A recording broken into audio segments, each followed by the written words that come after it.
Hola, amigos de la libertad y la ironía.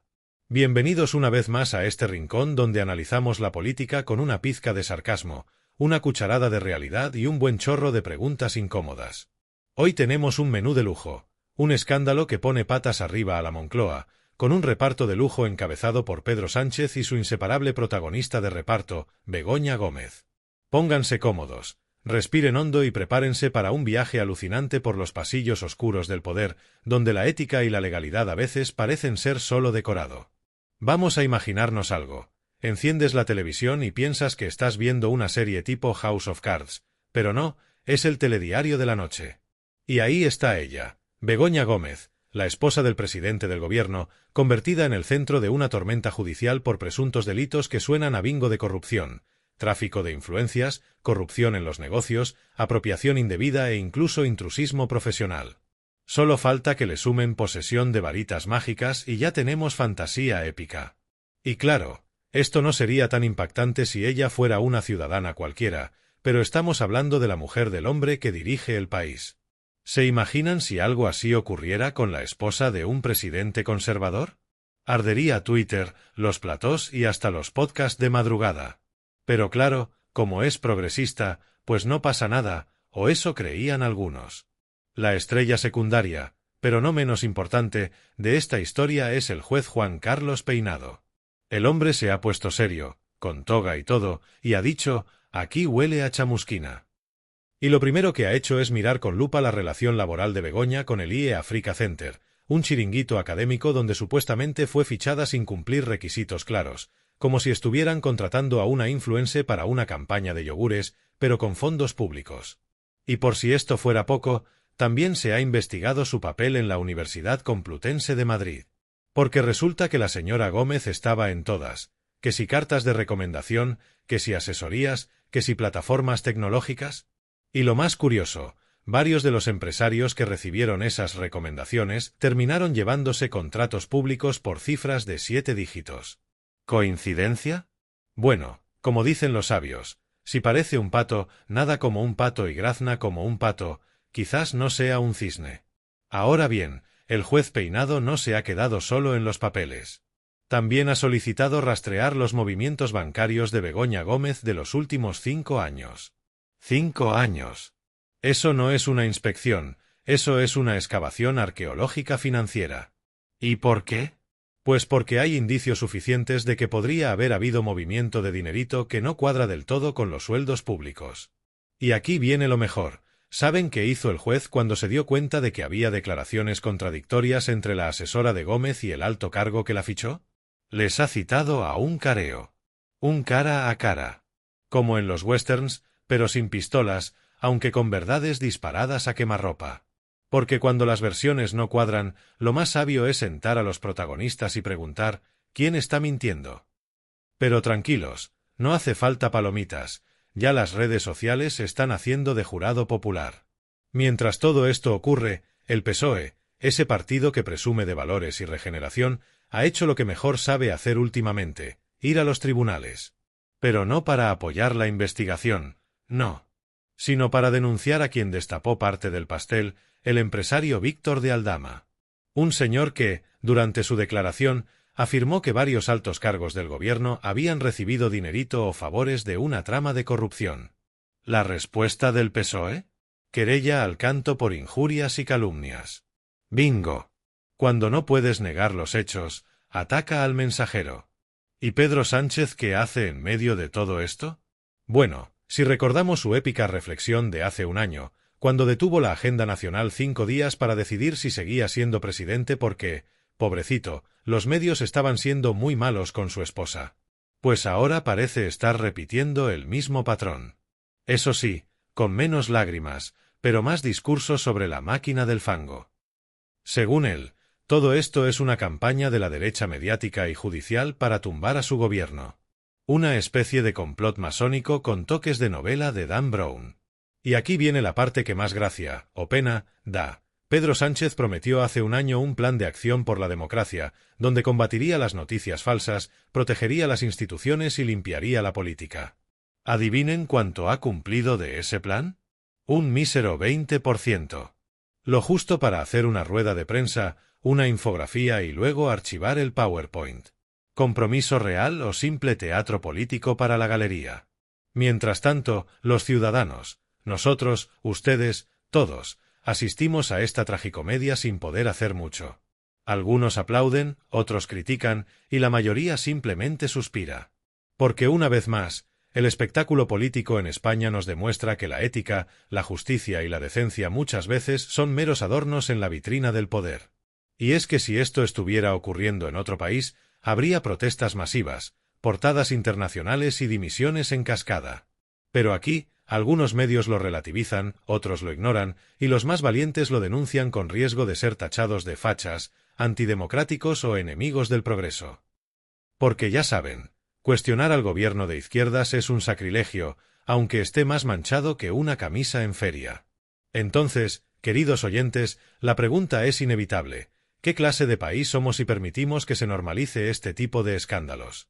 ¿Vamos a seguir siendo cómplices pasivos mientras unos pocos juegan al Monopoly con nuestro dinero, nuestras instituciones y nuestra paciencia? La política no debería ser un circo, y sin embargo, ¿cuántos payasos vemos a diario en el escenario? ¿Cuántas veces más tenemos que escuchar esto es una campaña de la derecha como excusa universal para esquivar responsabilidades? ¿No va siendo hora de exigir menos propaganda y más coherencia? Así que les dejo con esta reflexión. En un país donde la política se parece cada vez más a una telenovela barata, ¿no merecemos al menos un reparto decente? ¿No es hora de que el pueblo, nosotros, empecemos a exigir que el guión cambie? Porque si seguimos permitiendo que la izquierda utilice la justicia como escudo cuando le conviene y como trapo cuando no, estaremos enterrando la democracia en nombre de una ideología que ya no representa progreso, sino privilegios.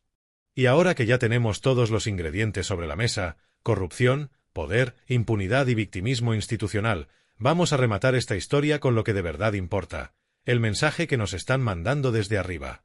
Sí, ese mensaje silencioso pero ensordecedor que nos dice: hazte el tonto, vota como siempre, no hagas preguntas y deja que nosotros nos encarguemos de todo, incluso de vaciarte los bolsillos con una sonrisa. ¿Y saben qué es lo más preocupante? Que todo esto no es nuevo. Esta película ya la hemos visto antes. Cambian los nombres, los escándalos se maquillan de manera diferente, pero el guión sigue siendo el mismo. Promesas de regeneración democrática que se desvanecen en cuanto pisan moqueta, escándalos que se silencian con cortinas de humo ideológicas y una ciudadanía tan saturada que ya ni se inmuta. ¿Recuerdan aquella frase de George Orwell? En una época de engaño universal, decir la verdad es un acto revolucionario. Pues bien, aquí estamos, intentando simplemente llamar a las cosas por su nombre, en un clima donde decir que algo huele a corrupción te convierte en objetivo de linchamiento digital si no lo haces desde la trinchera adecuada. Porque claro, si lo dices desde la izquierda, es crítica legítima. Si lo dices desde la derecha, ya eres un fascista recalcitrante. Y si lo dices desde una posición neutral, simplemente no existes, porque los extremos han colonizado la conversación pública como si fuera una partida de ajedrez eterno donde lo importante no es ganar, sino que el otro pierda. Y volvamos al caso Begoña. Lo que más indigna no es solo la gravedad de las acusaciones o la conexión directa con el entorno presidencial. No. Lo que realmente duele es ver cómo se intenta minimizar, justificar o ignorar algo que en cualquier democracia madura habría hecho caer gobiernos. Aquí, en lugar de eso, se juega a crear enemigos imaginarios, que si los jueces están manipulados, que si la derecha mediática, que si los fachas, que si la ultraderecha que viene con tridentes, cualquier cosa menos mirar al espejo. Y eso, queridos oyentes, es una estrategia vieja como el poder. Cuando no puedes defender tus actos, ataca a quienes los denuncian. ¿Qué mejor forma de distraer a la gente que gritar fascismo, mientras firmas contratos a dedo con empresarios amiguetes?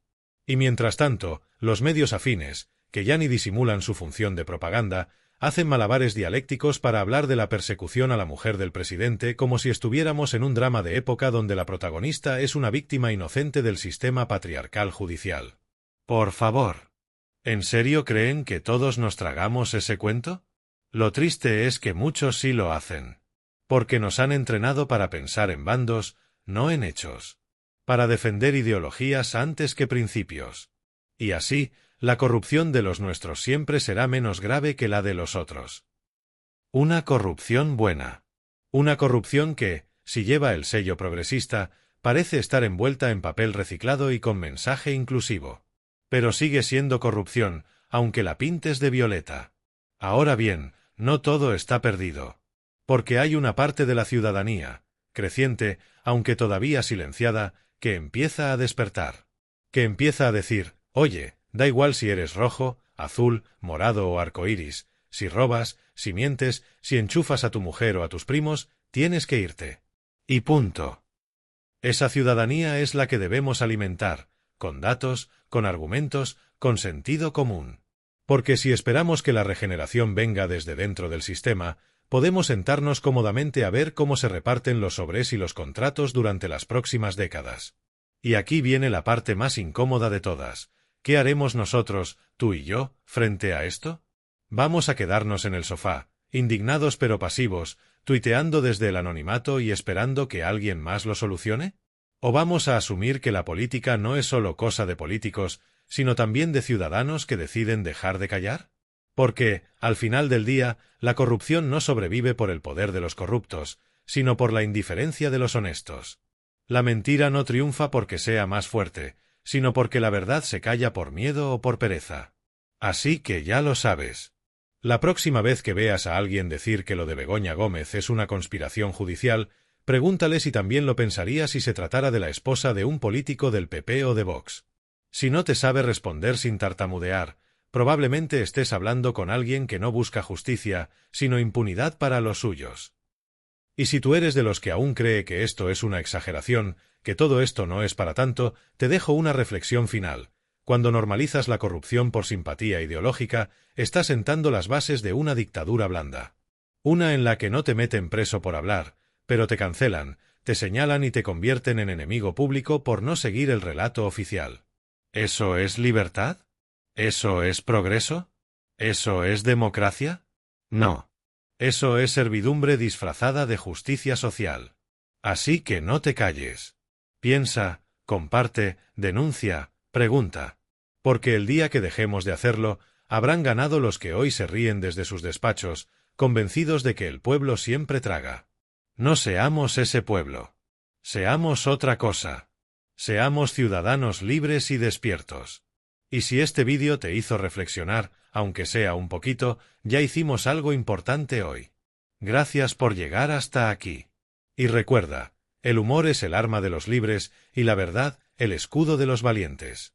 Nos vemos en el próximo episodio, donde seguiremos diciendo lo que otros no se atreven, porque alguien tiene que hacerlo. Hasta la próxima, camaradas de la lucidez.